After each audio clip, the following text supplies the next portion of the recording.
Keep the same songs, or did you have new songs? I think I kept the same. What do you mean you think? You're not sure? Did you add more? I kept the same.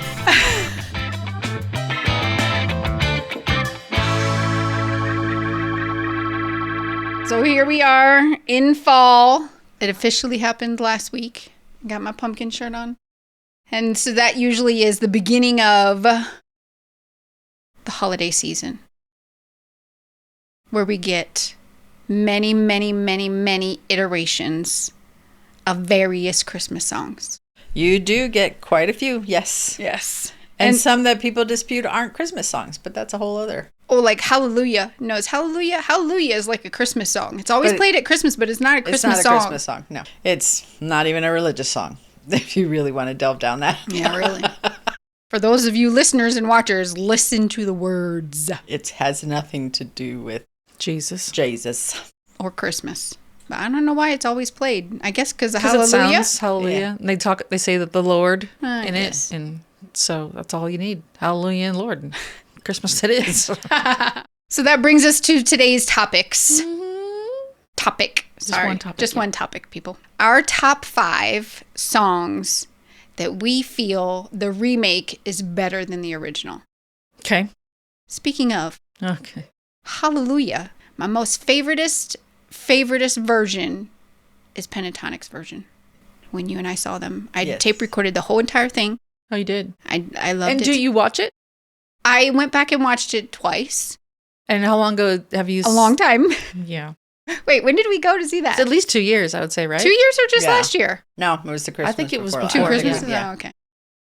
Well, I just love it. And there have been many, many, many iterations of Hallelujah, but their version is my most favorite. I agree. See? I like Pentatonics. Yeah. I like their sound, a cappella and all that bull honky stuff. Sure, I'll go with it. I have a. You Favorite. you can't even like picture it? We watched, that was the only season of that show. She just has no opinion. I don't have on an it. opinion. okay. I don't It's not your jam. know my jam. All right, so give us one there, Tootsie Roll. You want a jam? I want a jam. So I have. I like John Mayer's version of Free Fallin' better than Tom Petty's version of Free Fallin'. And why do you like it? Just the way that he sings it, or the music that he plays along with it, or just the whole thing? I just think the whole thing, the overall situation, I don't know, but I can't figure a word to put there.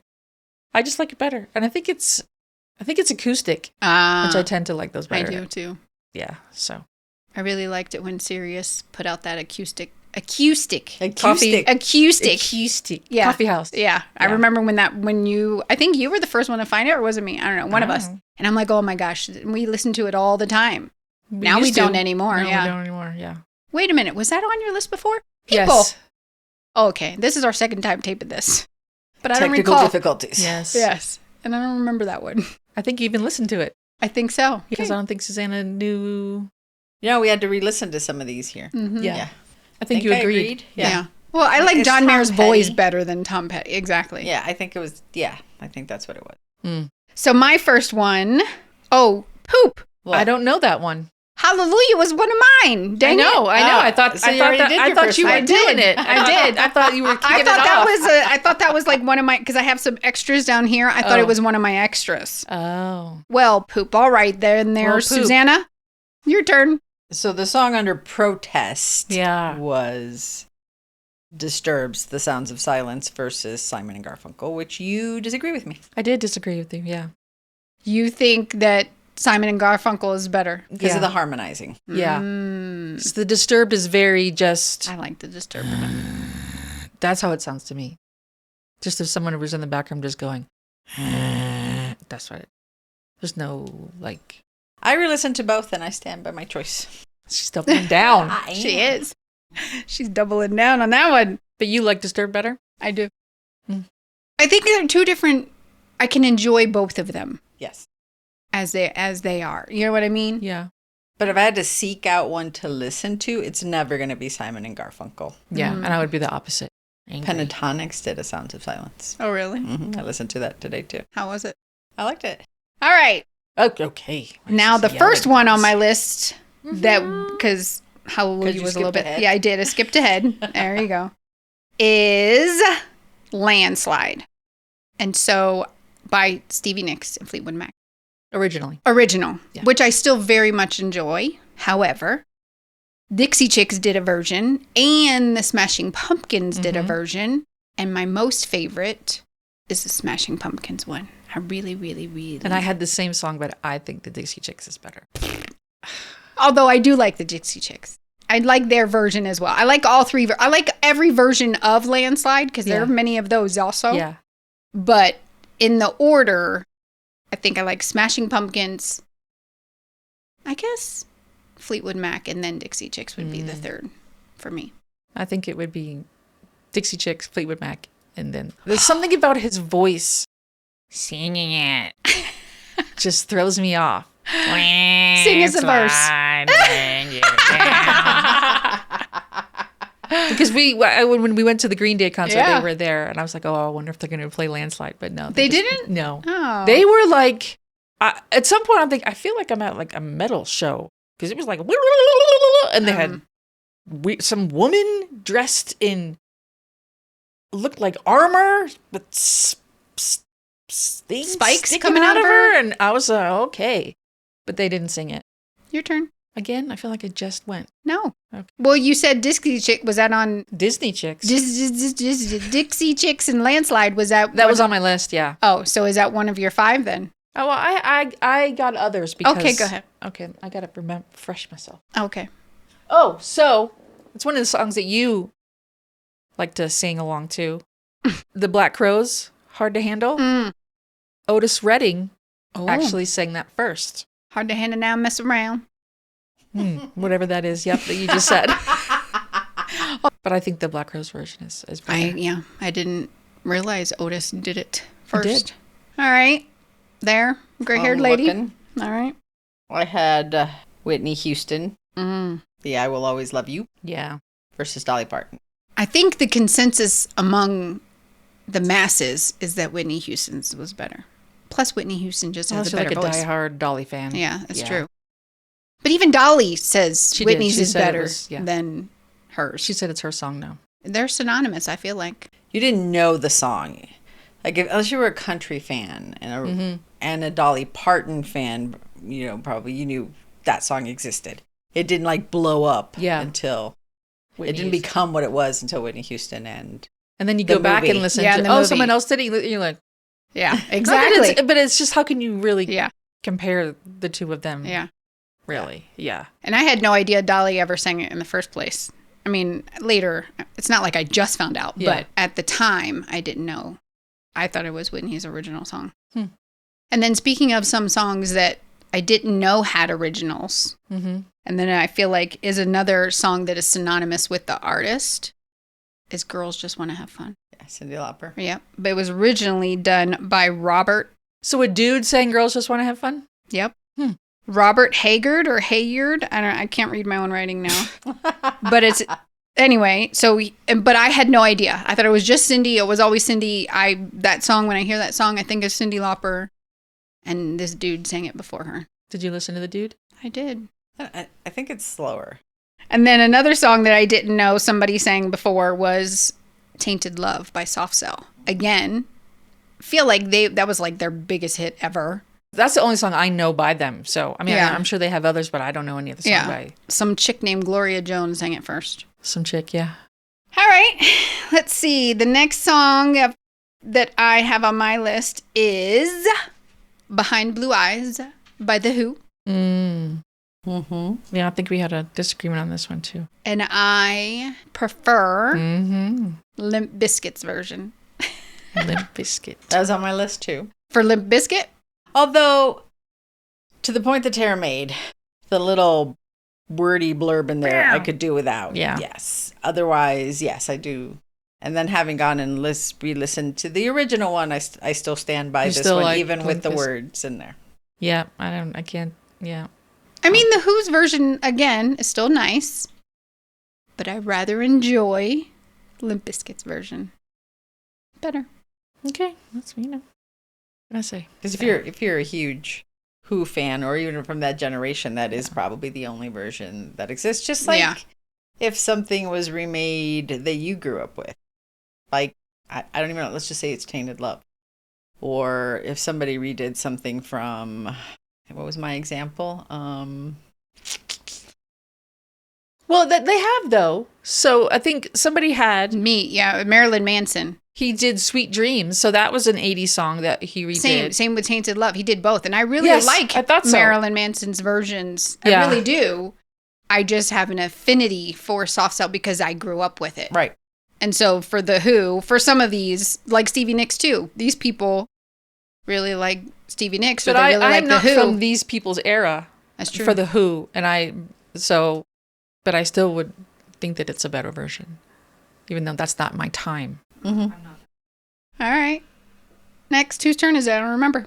Me? Is it me? I have Wonderwall. Oh, I like Wonderwall. So Ryan Adams did a version also, and it's not Bryan Adams, people. No, Ryan Adams. You like that one?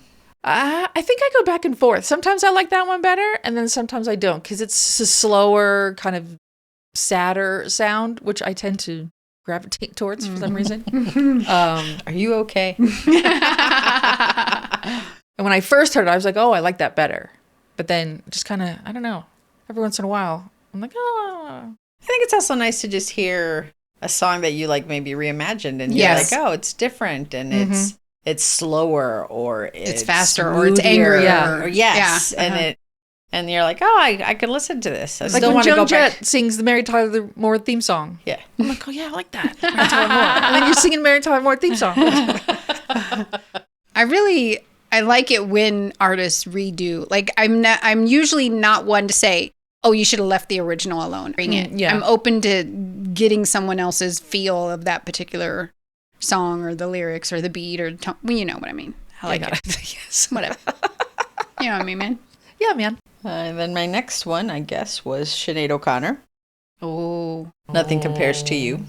Hey, wait, that hooker's on my list too. So who's the original people that sang that? The Family. And when was that? Do you know? That was in 1985, and I always heard that Prince wrote that song. He did.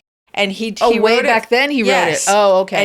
And he gave it, or allowed the Family, or I don't know if it was one of his bands or something. Yeah. For them to sing it. And if you listen to it, it is so not good. It is night and day. Yeah. Night and day. And you're just like, I understand why this one never took off. Yeah. And why Sinead's did. Because it was meant to be sung that particular, I have that one on my list. But with whom? Who else sings it? Chris Cornell. Oh, Susanna didn't like that one. I didn't like it. You played it. Yeah, and I was like... And you got like, it's been said. She went, nope. No. I know. I knew right away. No. She was like, no. You turn it off now. Yeah, I do. I like both of them, but I like his... I do like his more, yeah. Although I really, really like Sinead O'Connor's version. But I do like his bit more. And in general, I think I like it when male raspy voice artists remake slow female songs. Oof, okay. Yeah. So what, the Tracy... Yes. Tracy Chapman. Mm-hmm. Yep. Yeah, I like that remake too. The remake? The country one, whatever. I don't know who sings it. Luke Combs. There you go. Yeah, I think it's Luke. Yeah. We're on a first name basis. Yeah. Well, her and Cindy were true, for a while too. Exactly. Fuck y'all. Okay. Oh, side note, my dad says I say motherfucker too much. On the podcast. And I was about to say he's just now realizing that. I don't really say it to his face. Oh, but now he gets to see it. But now, he says I say it. So when he's here, do you say it less? Not very often. Every time I'll say... Is that a conscious decision, or is it just... Yeah. Every once in a while, I'll say... In general, I used to never curse in front of him. Yeah. And then I slowly... And he never did either. Him and the OG stepmom, they never cursed in front of me. Yeah. And then... And all growing up. And then as we got adults, they started cursing more. I was already cursing. But then I slowly will curse in front of them.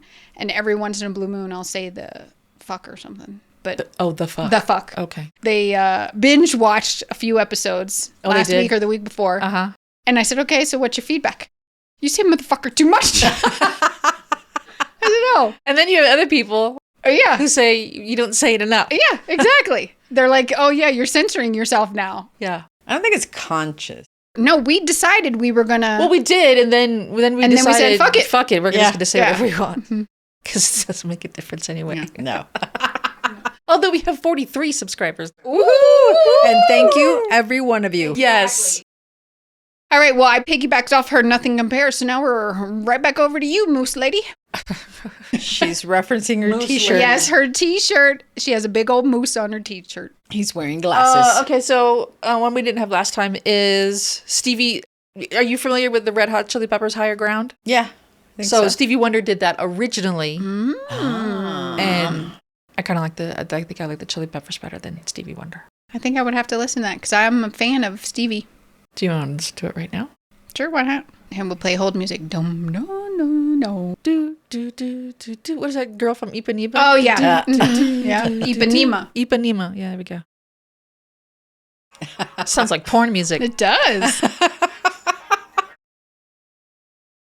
It's very Mm-hmm. kind of. Funky 70s Funky disco porn. vibe. Funky porn. That sounds like me. Yeah, I think, yeah, Red Hot Chili Peppers does sound. Or maybe it's just some of this is what I'm used to also. Yes. It's what I'm familiar with, Yeah. so it just kind of fits the puzzle better. It fits the puzzle better. Fits the puzzle. Like, you're trying to put puzzle together, and the ones that you don't, Yeah, you go ahead and try and make that make sense. It fits the puzzle better. because there are some pieces in a puzzle where it doesn't quite fit, and you shove that shit in there to make sure it fits. And then later. Right, it's the wrong puzzle piece. But I'm just saying that. What does that have to do with the song? That the Red Hot Chili Peppers just seems to has a better flow and it just fits thing better. But I don't know if it's because that's what I'm familiar with. Okay. If you guys can make sense of that, let us know. Shut up. Okay, I have Hurt. Oh. I enjoy both versions. But I have a affinity for, 9 Inch Nails. Yeah. I like 9 Inch Nails. But I think that Johnny Cash did a very good rendition of it. Yes. And I'm torn on whether one is actually better than the other. Because I think how I see this particular song is it's from 2 stages of life.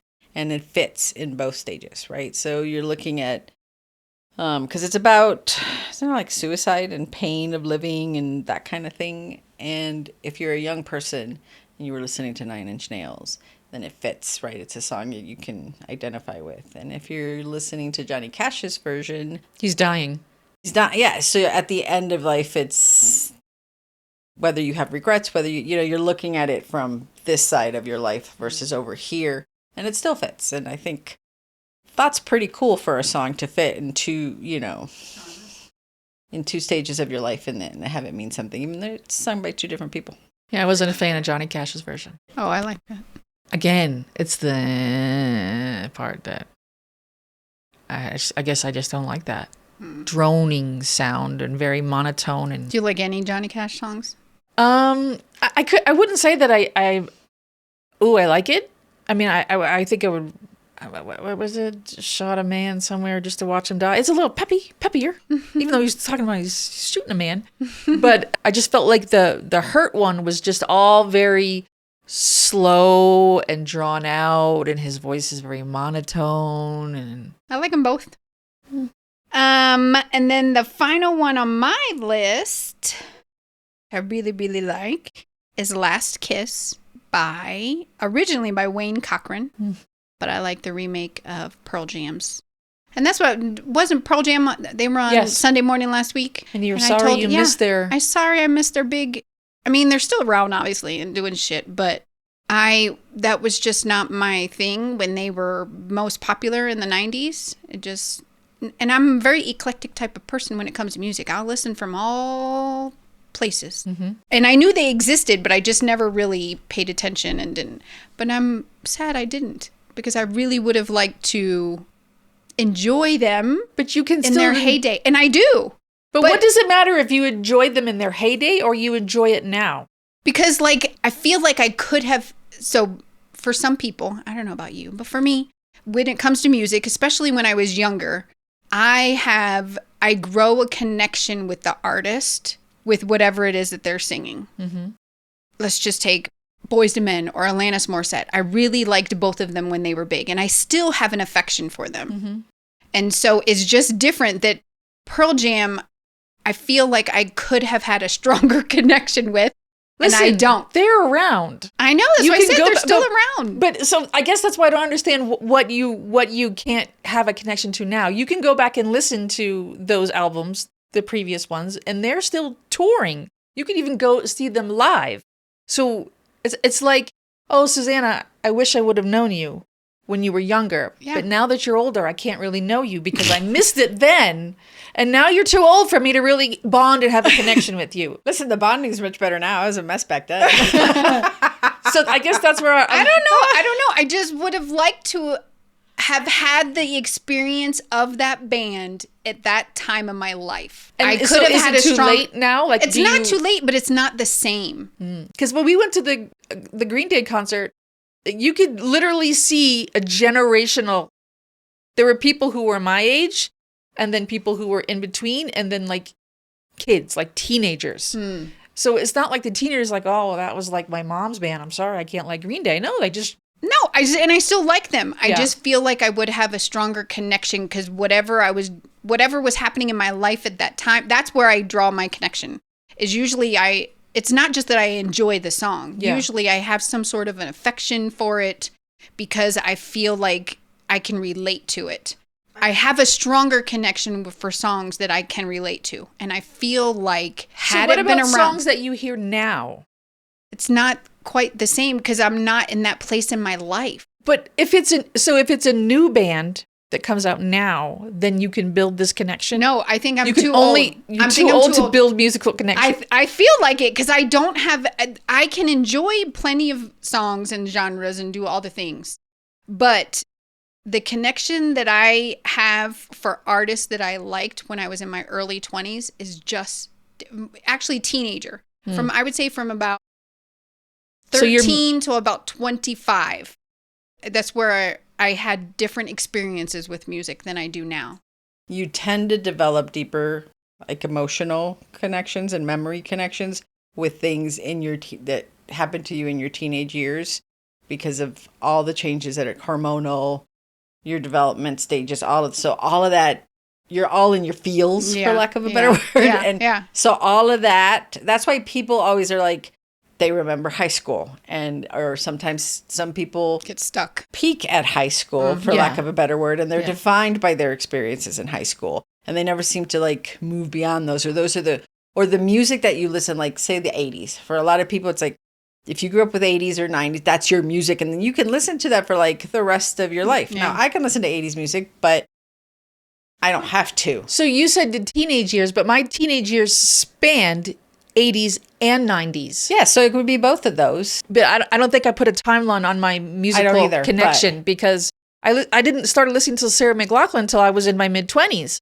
And I would totally go see her. I don't feel like I missed out because I didn't know Sarah when I was a teen. I think it's a heightened connection that you have with those experiences, the music that you listen, the movies that you watched, which is why everybody's like, for us, it was, I don't know, The Breakfast Club and all those movies, right? But she goes with every TV show she watches. There's some sort of, oh, I love him now, and I have to watch. I mean, we just watched Schitt's Creek, so I'm pretty sure David is going to be her. I mean, she already loves him and has a crush on him now. So anyway. She is now going to have this affinity for David. Yes. Because you're gonna watch all this David. Whatever David does is now going to be a part of our lives. Yes. But poor fucking Pearl Jam. No, can't catch a break around here. No, I really like Pearl Jam. I'm with you, Pearl Jam. Way back then and now. Exactly. And so my point is that I really like them, and I knew I would have liked them back then, and I'm mad that I didn't, that I have lost out on. When did I start listening to them? When Sirius came out. Hey, you say you started listening to them. You listen to them when Sirius plays them. You don't go out of your way to listen to Pearl Jam. That's true. There's a couple things here. Let me just say. You're missing, I think, the heightened thing just because it happens. You're probably also missing the connection you get from the shit just being fucking bombarded at you over the radio. I think you're missing that piece out. But everything's very curated now. You get certain selections and you can pick a song from a band instead of having to listen to like a whole album. Mm-hmm. Depeche Mode. People could name you maybe 5 songs or whatever, but if you bought that because you were listening to both sides, you listened, and then you found other songs that you liked that you were like, that never got any airtime, any playtime, and you're like, oh, this is my jam. Forget this. Yeah, when Yeah. Sirius This they'll one. go, oh, we got a deep cut from Green Day, and it's She. And I'm like, really? That's your deep cut? It's all, I mean, but I guess for most people, that's not a song they played on the radio Right, for right, Green Day. So, right. but for me, because I can tell you from front to back, those songs. Yeah. Went down a So hole on that one. we went down a rabbit hole. So Pearl Jam's version of Last Kiss. And I don't like it. You don't like it I at all? Pearl Jam. I don't like that love song. it. I It just like still the sounds way- like I'm in the 1950s sock hop. Yep. I don't like it. And they did it way better than Wade and Cochran. All right, those are my 5. I have one more All right. that I didn't know was a cover.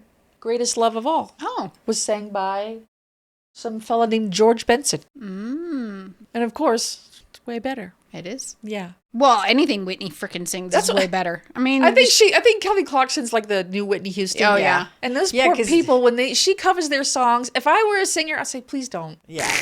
Please don't do it. Unless I am Ariana Grande and I Yeah. can hold my own with you. Yeah. Please don't cover my song. Yeah. She's done some good She stuff can lately. freaking sing that Yeah. cut. Yeah. And she can sing anything. anything. Well, Tootsie Rolls, share with us what you have, what cover songs you enjoy. Peace out, bitches. Adios. Eddie, call us. Bye.